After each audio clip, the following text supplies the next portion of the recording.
ಈಗ ನನಗೆ 78 ವರ್ಷ. ಆಗಸ್ಟ್ 3ನೇ ತಾರೀಕು ಬಂದ್ರೆ 78 ತುಂಬಿಡ್ತದೆ. ನಾನು 78 ತರ ಇದ್ದೀನ, ಇನ್ನು ಗಟ್ಟಿಯಾಗೇ ಇದ್ದೀನಿ. ಸೊ ಅದರಿಂದ ನಾವು ಮಾನಸಿಕವಾಗಿ ಎಷ್ಟು ಗಟ್ಟಿಯಾಗಿರ್ತೀವಿ ಅಷ್ಟರ ಮಟ್ಟಿಗೆ ನಮ್ಮ ಆಯುಷ್ಗಳು ಇರ್ತವೆ. ನನಗೆ ಮುಗಿದೋಗಿತ್ತು, ನನ್ನ ಆಯುಷ್ ಮುಗಿದೋಯ್ತು ಅಂತ ಯಾರು ಅನ್ಕೊಳಕ್ ಹೋಗ್ಬಾರ್ದು.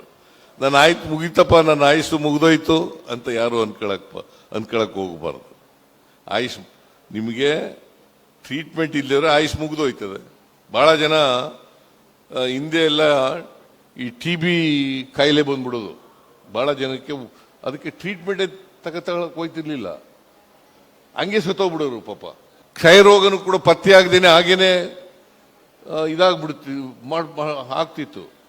ಸೊ ಈಗೆಲ್ಲ ಟ್ರೀಟ್ಮೆಂಟ್ಗಳು ಬಂದಿದ್ದಾವೆ, ವಿಜ್ಞಾನ ಬಹಳ ಬೆಳವಣಿಗೆ ಆಗಿದೆ.